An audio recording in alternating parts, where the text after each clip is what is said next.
अमेरिकी राष्ट्रपति Donald Trump को समझना मुश्किल ही नहीं, नामुमकिन है। जंग की हुंकार भरने वाले डोनाल्ड ट्रंप अब इमोशनल दिख रहे हैं। उन्होंने अब ईरान की जेल में बंद 8 महिलाओं की रिहाई की मांग की है और साथ ही ईरान के लिए प्लीज, थैंकफुल जैसे शब्दों का इस्तेमाल भी किया है।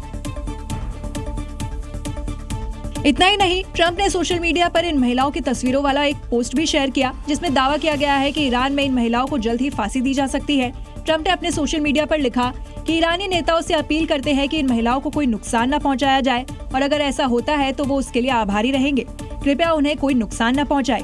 ट्रंप के इस पोस्टर में ईरान की ये 8 महिलाएं हैं। साथ ही दुनिया को इसके लिए चुप रहने के लिए भी फटकार लगाई गई है। हालांकि ईरान की ओर से ऐसी 8 महिलाओं को फांसी दिए जाने की खबरों को खारिज कर दिया गया है। दरअसल ट्रंप ने कुछ दिन पहले खुद को ईसा मसीह के रूप में दिखाया था और अब बयान पर प्लीज और थैंकफुल जैसे शब्दों का इस्तेमाल कर रहे हैं। ट्रंप के इन्हीं हरकतों ने पूरी दुनिया को एक बार फिर दुविधा में डाल दिया है कि आखिर ट्रंप चाहते क्या है।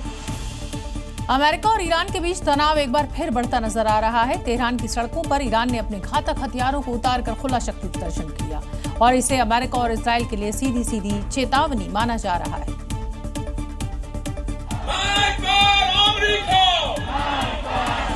ये 3 तस्वीरें देखिए जो बता रही है कि ईरान किसी भी सूरत में घुटने नहीं टेकने वाला है।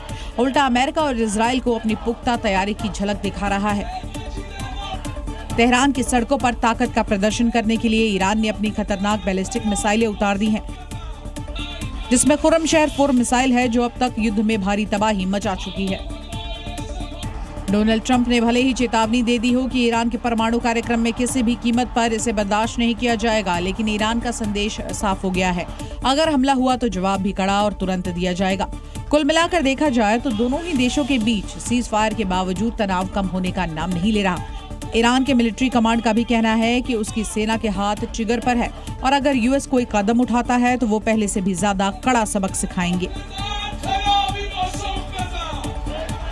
दुनिया के अलग अलग हिस्सों में बढ़ते तनाव की वजह से एक बार फिर दुनिया भर में हथियार खरीदने की होड़ लग गई है और ऐसे में अमेरिका, चीन, रूस, फ्रांस जैसे देश इसे अपने लिए एक बड़े अवसर के तौर पर देख रहे हैं। लेकिन इन देशों को बेचैन करने अब जापान भी मैदान में है, जिसने द्वितीय विश्व युद्ध के बाद से हथियार उत्पादन से मुंह मोड़ लिया था। इसके लिए जापान ने अपने संविधान में बड़ा बदलाव किया है और घातक हथियार बेचने पर लगे अपने प्रतिबंध को हटा दिया है। जापान के प्रधानमंत्री साने तकाइची की कैबिनेट ने ये फैसला लिया है। दरअसल दूसरे वर्ल्ड वॉर में हिरोशिमा और नागासाकी में परमाणु हमले के बाद जापान ने घातक हथियार नहीं बेचने की कसम खा ली थी।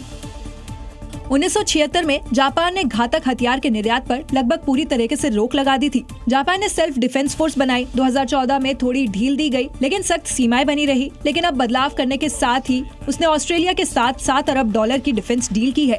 इसके साथ ही कम से कम 17 देश जापान में बने हथियार खरीद सकते हैं। इसमें ऑस्ट्रेलिया, न्यूजीलैंड, फिलीपींस और इंडोनेशिया जैसे देश शामिल है। अगर और देश जापान के साथ समझौते करते हैं तो ये सूची बढ़ सकती है। जापान का ये फैसला चीन को करारा जवाब माना जा रहा है, जो अपने एग्रेशन से चीनी सागर से लेकर जापानी सागर तक तनाव बढ़ा रहा है।